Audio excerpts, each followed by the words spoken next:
About 15 buildings here have been abandoned for quite some time. They did a lot of searching for the kids here. Specifically for Jennifer and I believe Holly. Growing up on Staten Island, Barbara and I had often heard the legend of Cropsey. You're supposed to have a hook and axe. A knife about this big. Cropsey was the escaped mental patient who lived in the tunnels beneath the old abandoned Willowbrook mental institution, who would come out late at night, snatch children off the streets. I would have never guessed with the amount of weirdos living on Staten Island. It might be somebody on your block. It might be somebody you work with. You know, here's this guy going around picking off these kids. I can imagine how other parents, even if your kid's gone for an hour, I can imagine how they must feel. You know, that's probably one of the last things that you ever think about, that somebody would take your daughter. It seemed like everywhere I went, there were people out in the woods looking for that little girl. There's no question, if we were going to find her, we definitely were going to find her. She thinks we're picking at dead children's bones. We just want closure on this, that's all.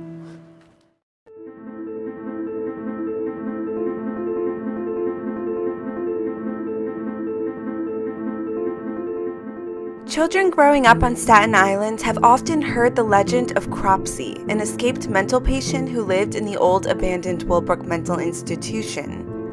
Late at night, Cropsey would sneak out into the darkness, snatching children up off of the streets. According to some children, Cropsey wielded a bloody axe. Other children claimed he had a hook hand, but every child agreed. Cropsey was always out there, lurking in the darkness, waiting to catch his next victim.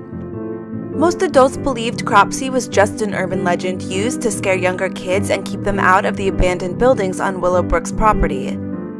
However, in 1987, a 12-year-old girl with Down syndrome, Jennifer Schwager, disappeared from the community, along with 2 other little girls and 1 mentally challenged 21-year-old man. That is when everyone discovered that the urban legend was real.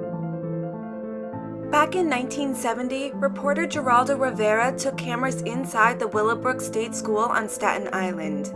What he found there shocked and horrified the nation.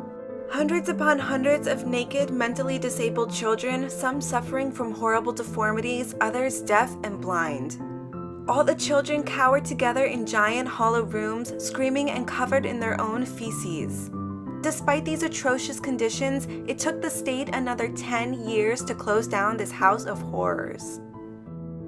Institutions for the mentally retarded, and I think particularly at Willowbrook that we have a situation that borders on a snake pit, and that the children live in filth, that many of our fellow citizens are suffering tremendously because lack of attention, lack of imagination, lack of adequate manpower.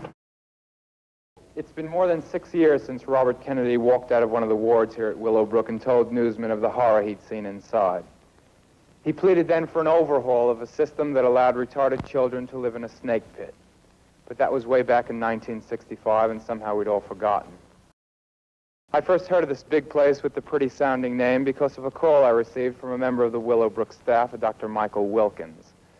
The doctor told me he'd just been fired because he'd been urging parents with children in one of the buildings, building number 6, to organize so they could more effectively demand improved conditions for their children. The doctor invited me to see the conditions he was talking about, so unannounced and unexpected by the school administration, we toured building number 6. The doctor had warned me that it would be bad. It was horrible. There was one attendant for perhaps 50 severely and profoundly retarded children.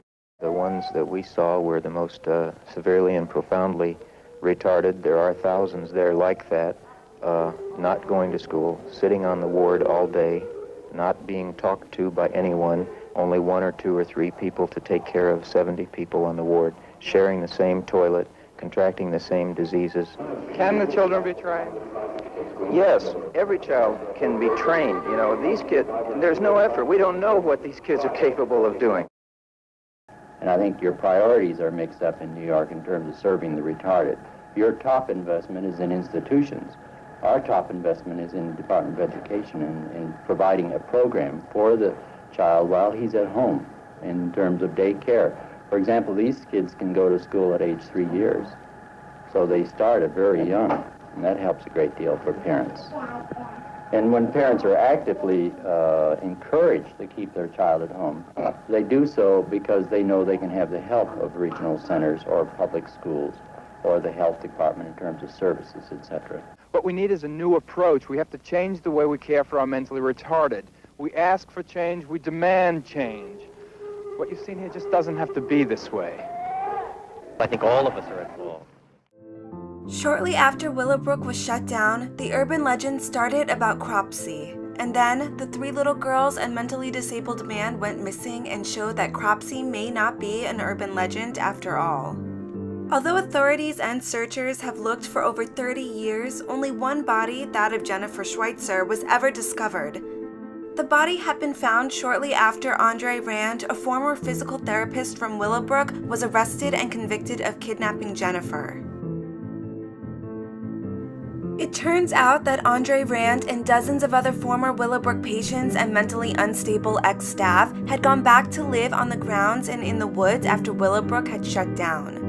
They had survived in the vast underground tunnels and buildings in and underneath the massive facility. Rand and countless others practiced devil worship and other unspeakable acts while living on the Willowbrook grounds.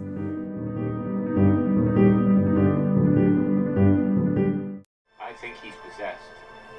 I really think that he is demonized and possessed.